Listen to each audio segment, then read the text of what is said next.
حضور نبی کریم صلی اللہ علیہ وسلم نے ہمیں ایک جملہ دیا ہے کہ جس میں پوری کائنات کی برکتیں، آگے ان برکتوں کو حاصل کریں یا نہ کریں یہ ہماری مرضی ہے۔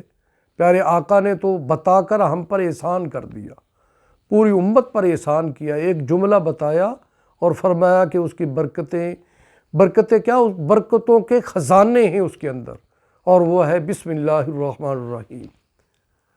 اب یہ معمولی چیز نہیں ہے، حضور نبی کریم صلی اللہ علیہ وسلم فرما رہے کھانا کھاتے وقت بسم اللہ پڑھیں برکت ہوگی، نہیں پڑھیں گے تو شیطان شامل ہو جائے گا، بے برکتی پیدا ہو جائے گی۔ گھر میں داخل ہوں تو بسم اللہ پڑھیں برکت آئے گی۔ جب جوتا پہننے لگے پہلے دایاں پاؤں پہنے بسم اللہ پڑھیں، اس میں بھی برکت ہوگی۔ ہر کام کے شروع میں، ہر جائز کام کے شروع میں آپ بسم اللہ پڑھیں تو برکتوں کے خزانے ملیں گے، برکتیں ہی برکتیں ملیں گی۔ ایک کثرت ہوتی ہے، ایک برکت ہوتی ہے۔ ایک زیادہ مال ہو یہ کثرت ہے، تھوڑا مال ہو لیکن اس میں برکت ہو تو وہ زیادہ سے بھی زیادہ ہے تھوڑا مال لیکن اس سے حاجات زیادہ کا ضروریات زیادہ پوری ہو جائے گی، اور بہت مال ہے لیکن برکت نہیں ہے تو وہ مال کہاں جائے گا؟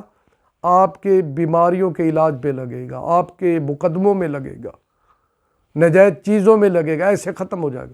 اور تھوڑا مال ہے، برکت ہے تو اللہ تعالیٰ اس سے بہت سارے کام آپ سے لے لیں گے، تو یہ برکت ہے۔ تو یہ برکت کس سے ملے گی؟ بسم اللہ، ہر کام میں بسم اللہ، اس کو معمول بنائیں۔ اور ہمارے حضرت شیخ ہزاروی رحمۃ اللہ علیہ، حضرت مولانا پیر محمد عزیز الرحمن ہزاروی رحمۃ اللہ علیہ تو فرمایا کرتے تھے کہ نماز فجر کے بعد جو 19 مرتبہ بسم اللہ الرحمن الرحیم پڑھے گا، اللہ تعالیٰ اس کے لیے رزق حلال کے دروازے کھول دے گی، چاروں طرف سے رزق حلال کے دروازے کھل جائے گی۔ بسم اللہ الرحمن الرحیم فقط نماز فجر کے بعد 19 مرتبہ۔ اللہ تعالیٰ ہمیں عمل کی توفیق عطا فرمائے۔